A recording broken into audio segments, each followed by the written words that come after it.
there's an incredible amount of evidence. I mean, going from, for example, Slovakia, there's a incredibly far-right party that honor the Nazi collaborator government that was in power in Slovakia from 1939 to 1945, TISO. And I mean, they dress up in the uniforms, they reenact it, and they've provided funding, they've invited them over to conferences. There's a real development there. And I find that example particularly interesting just because of how much Russia and Putin talk about, the denazification of Ukraine, or Ukraine glorifies the heroes, that were Nazi collaborators. And yet they are very happy to fund and work with exactly those people, on a much more radical scale when it suits their interests. Hello and welcome to Frontline for Times Radio with me, Kate Chabot. And we are catching up today with Dr. Jade Mcglynn, a research fellow from the Department of War Studies at King's College, London. She is the author of 2 in-depth books on Russia, Memory Makers, The Politics of the Past in Putin's Russia. And she has just written about the ideology of the Putin regime and how it shapes policy making in Ukraine. Jade, good to see you again. Thanks for joining us. Thank you for having me again. I'll ask you more about your paper in a bit. But before that, the last time we spoke, you were in Kyiv and had been to Kharkiv in the east and were about to head to Odessa. What are your friends and contacts telling you about the huge onslaught of missile and drone attacks they've endured in recent days? It's going to sound quite banal, I suppose, but actually most of them at this point just are so exhausted, just so tired, as in literally sleepy. It's not in a metaphorical sense. It's that particularly in Kharkiv, the alarms have just been constant. People are being woken up all of the time. The attacks are on the center, and people, I think, sometimes forget just how much of a role that plays as well, just being utterly exhausted all of the time, being woken up by the sound of drones, because unfortunately in Kharkiv's case, quite a few missiles have got through. It doesn't have the same sort of air defense that Kyiv enjoys, and that has led to quite a lot of destruction in the center. When you say quite sleepy, have they become numb to the danger, do you think? I think so, probably, yes. And I think that's inevitable because it's very hard. I mean, say for me, maybe I go out for a couple of weeks and I prepare and I know that, okay, I'll go down to, the shelter, and also bluntly, I can stay in places where there's a nice shelter where I know that at 2 a.m. in the morning, I'm going to go to that shelter because it's nice enough in a way that perhaps I wouldn't go and sit in a leaky, dark basement. And of course, normal people just trying to live their normal lives, trying to go to work, trying to go to school. It's just not feasible. It's just not feasible to get up every time there's an alarm. There's an alarm, 8 to 12 times a day. And so, of course, people are going to become numb, because if you want to survive, or just even to have some form of normal daily existence, you're really going to have to do that, practically speaking. And what about your contacts in Kyiv? Because when you were there, life was very much being conducted as normal, almost as though there wasn't a war going on. And I know other people who've been there recently have said that, that the will to go down to the shelters when there is a warning had gone, and there was a slightly blasé attitude. Do you know how much life has changed there?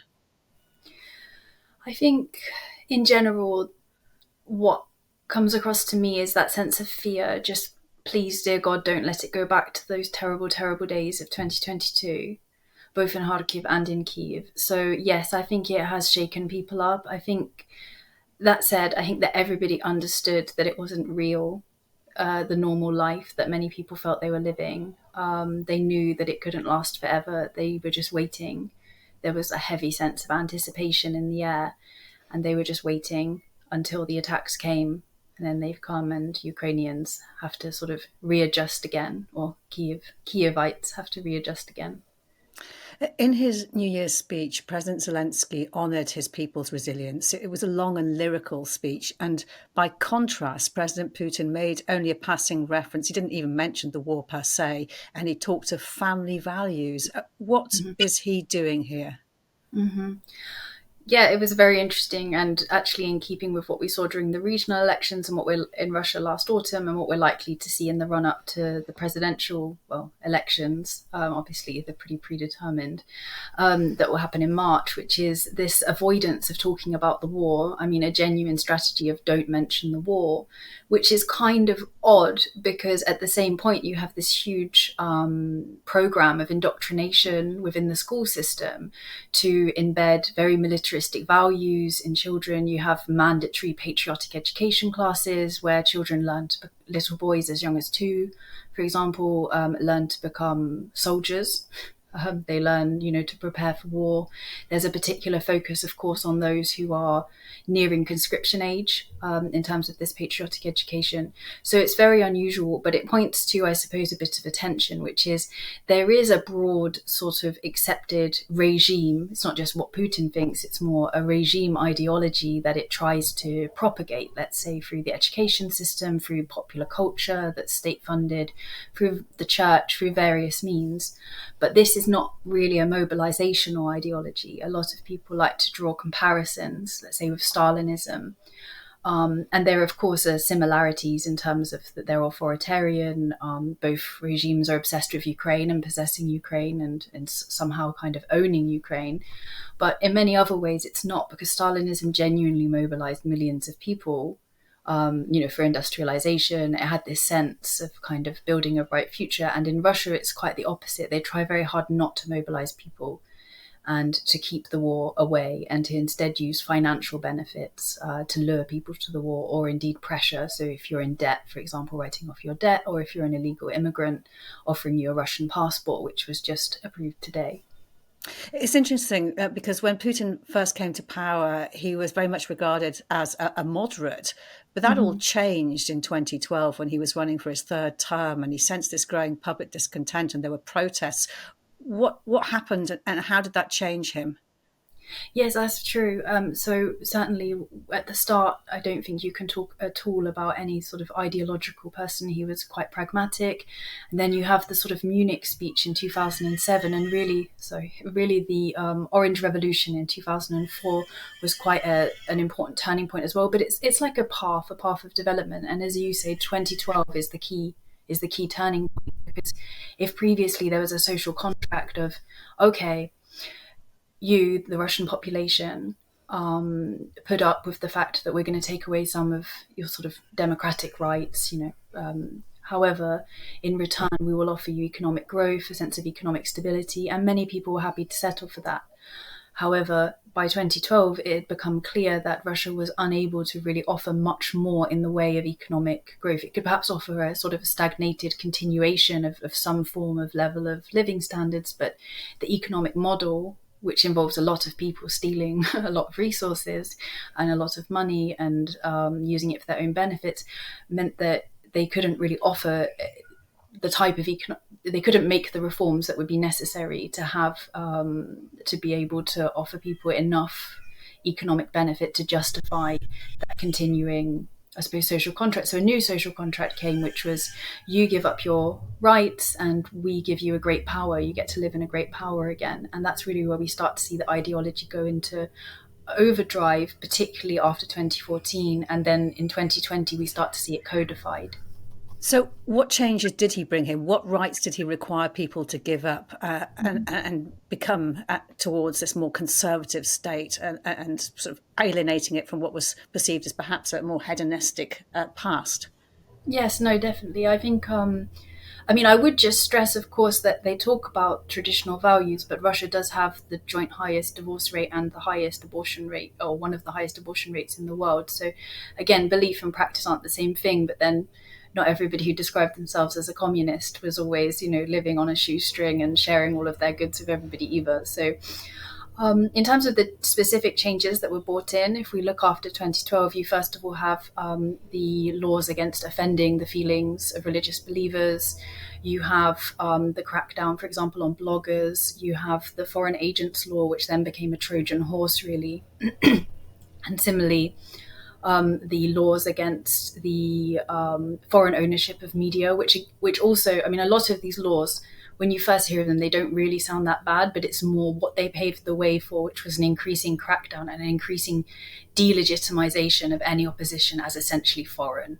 So, basically special services from abroad, and other aspects that you had included a lot of laws around memory and history, what it was legal and not legal to say. And a lot of people, of course, again, started to be, well, not a lot of people, but quite specifically opposition people started to become prosecuted on these, as this idea of you have come out against Russian history, against the things that we really treasure. And again, it's a very clever way of delegitimizing people, because nobody's going to want to come out as somebody who disrespected the honour of the veterans of the Second World War, nor in England would anybody particularly be keen to be known as that. So it's a very clever type of criminalisation. And what evidence do you think there is that there is some success in convincing and influencing the attitudes of people that they accept this? Or was there an element that people were just too afraid to speak up and the ones that disagreed simply left? Mm-hmm. Well, I think it's a bit of both. Of course, we know that probably at least 800,000 people have left. And, if we look at the demographics, of course, we haven't surveyed all of them. But if we look at the demographics, we know that those are younger people, more professional, more connected to the West, who are likely to have had different values. And so that also has an impact, of course, on the Russian society now, because it's missing an incredibly large chunk of that part of society that was still, let's say, Western oriented or even pro-Western.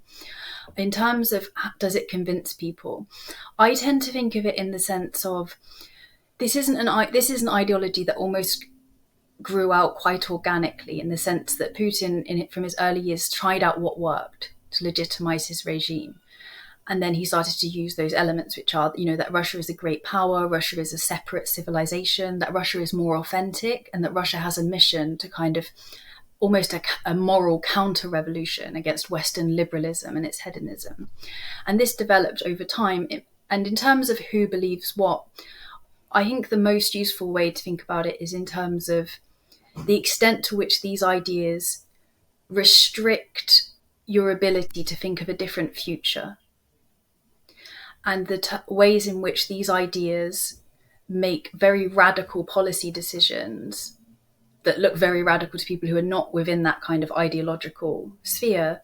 They make them seem actually not that bad, or sometimes not even radical. And so we see, I think perhaps the glaring example of that would be the invasion of Ukraine, the full-scale invasion of Ukraine, where that was a huge shock, to the vast majority of people. And it was still a shock even in Russia, but it became much more easily acceptable because there was already a language within which to frame it that made sense of it. So I think ideology in terms of a way of making sense of the world, rather than in that sense of a full-on believer, because it's not like Stalinism. It's not Bolshevism, let's put it that way. It's more a way of thinking about the world. And more broadly, what evidence have you seen of Putin trying to export his right-wing ideology, strengthen ties with far-right politicians overseas? Mm-hmm. There's an incredible amount of evidence. I mean, going from, for example, Slovakia, there's a incredibly far-right party that honour the Nazi collaborator government that was in power in Slovakia from 1939 to 1945, TISO. And I mean, they dress up in the uniforms, they reenact it, and they've provided funding, they've invited them over to conferences. There's a real development there. And I find that example particularly interesting just because of how much Russia and Putin talk about, the denazification of Ukraine, or, Ukraine glorifies the heroes, that were Nazi collaborators. And yet they are very happy to fund and work with exactly those people, on a much more radical scale when it suits their interests.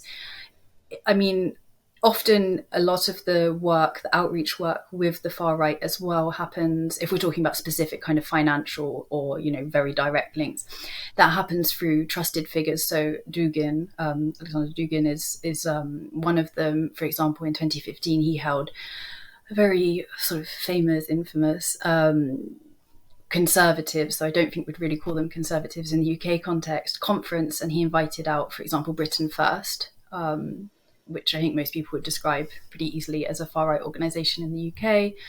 Tommy Robinson has also been out to Russia a fair few times.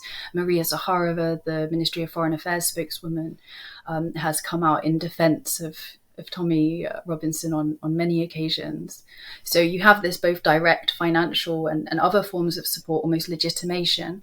But then you also have this export of ideas. And this is where I think perhaps Russia's influence is sometimes underestimated, because in particular, Russia is trying to push one idea, and it's written very specifically, and the methods they use to export it is also written in a very concrete way in the most recent iteration of the foreign policy concept that came out in March 2023, and that is that it's Russia's job to essentially not only fight back against what they call Western cultural colonization, which means the export of our values, the idea that the idea that liberal democracy is a universal good, that all individuals should have equal rights regardless of, let's say, their sexuality, etc. And instead of that cultural colonization, as they put it, they should instead be a return to authentic traditional values, a return to essentially a non-individualistic way of organizing society, where minorities don't really have rights and instead the rights of the majority are supersede. If he is exporting his ideas and consolidating these links, trying to make allies of far-right politicians, what is he wanting to achieve, do you think?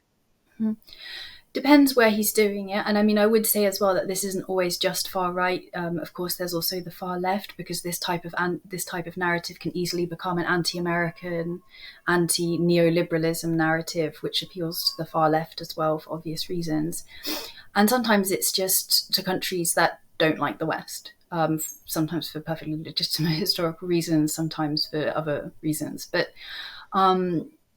in terms of what he wants to achieve with the links with the far right in Europe, which I imagine will probably be of more interest to your listeners, to divide, to disorient and to divide and to demoralize. So to divide people by finding Russian propaganda is very good at listening to the audience it's targeting, finding what resonates and working out how it can use what resonates. So the arguments that already exist organically, whether or not that's unhappiness about immigration levels, whether or not that's unhappiness about cultural integration with certain minority groups, it finds out where the pain or the emotion or the upset is, and then it uses that, it amplifies it, and then tries to use it for its own ends, often simply just to sow division and weaken or distract society, the society that it's targeting. And I think that in a funny way, perhaps not necessarily in such a negative way, but I think that there's a lot for us to learn in terms of how Russia does that. And I think that we need, if we want to be able to speak to the Russian people,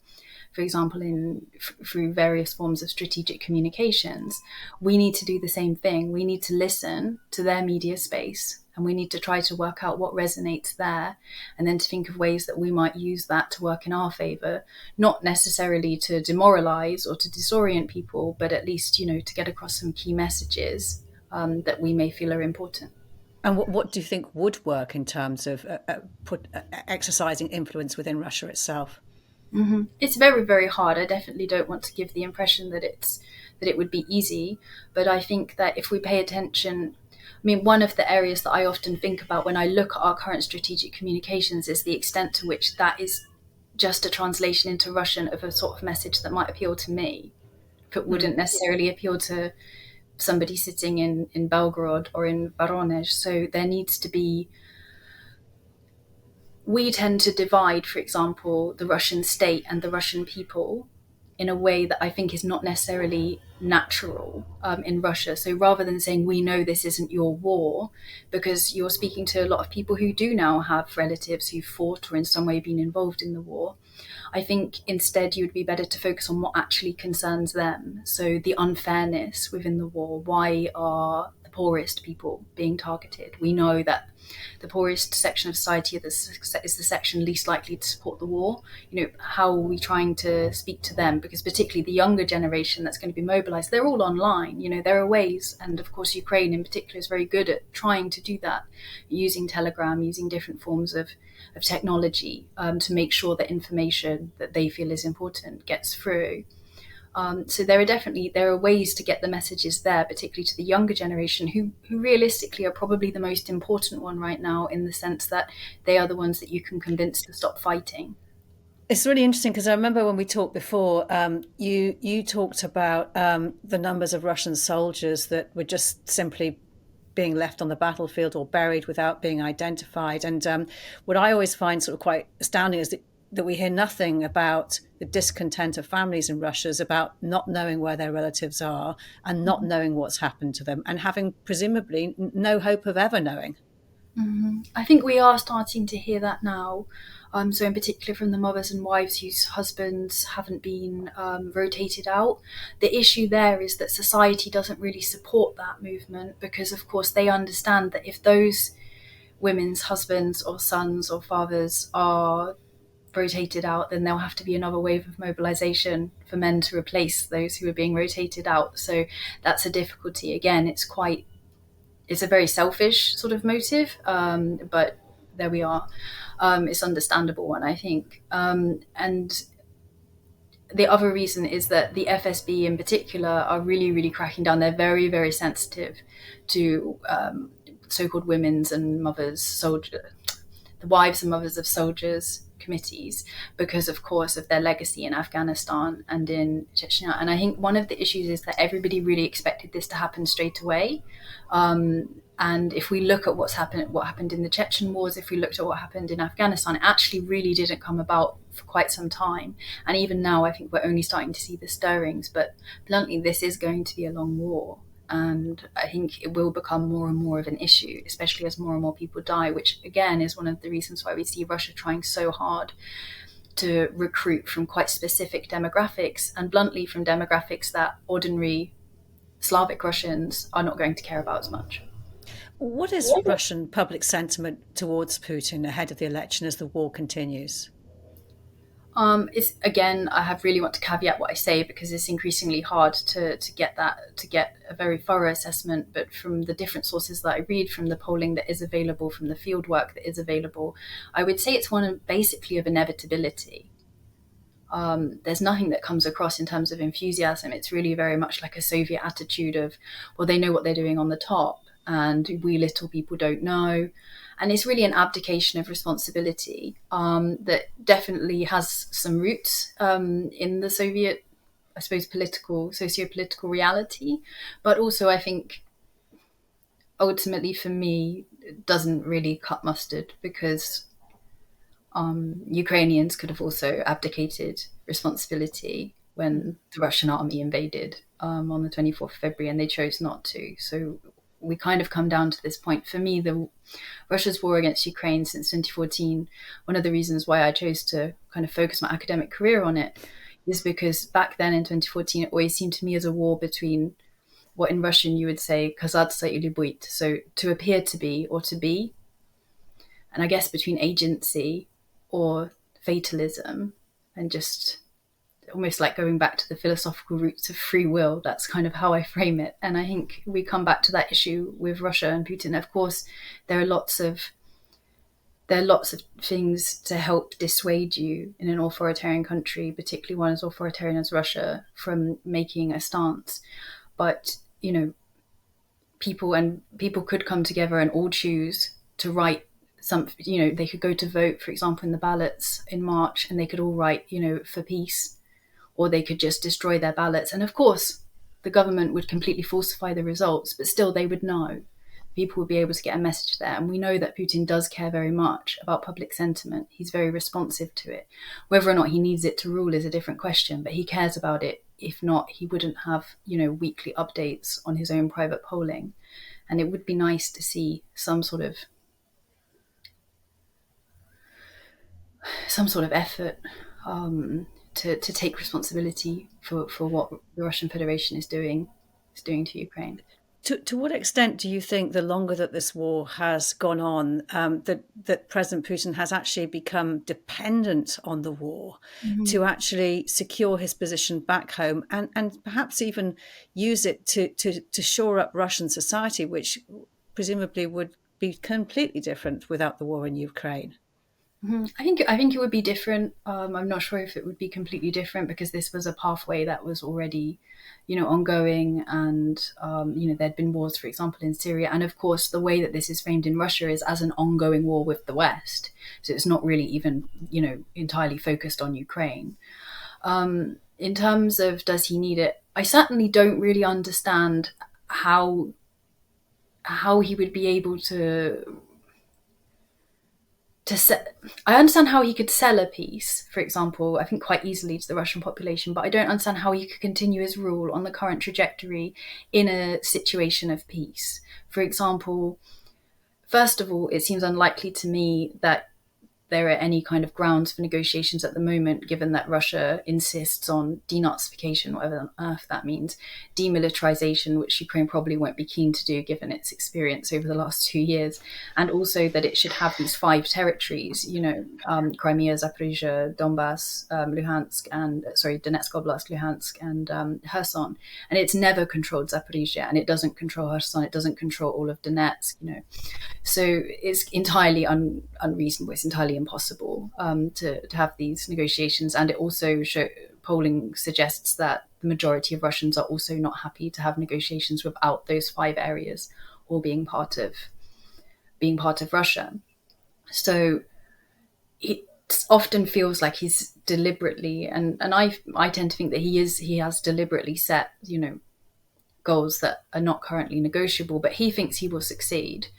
And I think how we react, we being kind of the wider Western community in 2024, will probably tell us whether or not he's right or wrong. Because right now, the war is not on a trajectory.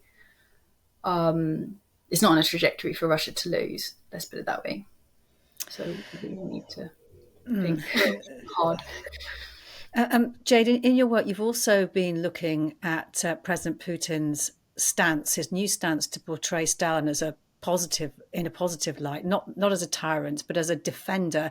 How and why is he trying to rewrite history in this way? Mm-hmm. So yes, the Stalin aspect is very interesting. So we see these new Stalin centers that are popping up in different cities. One just opened very recently in Barnaul out in Siberia.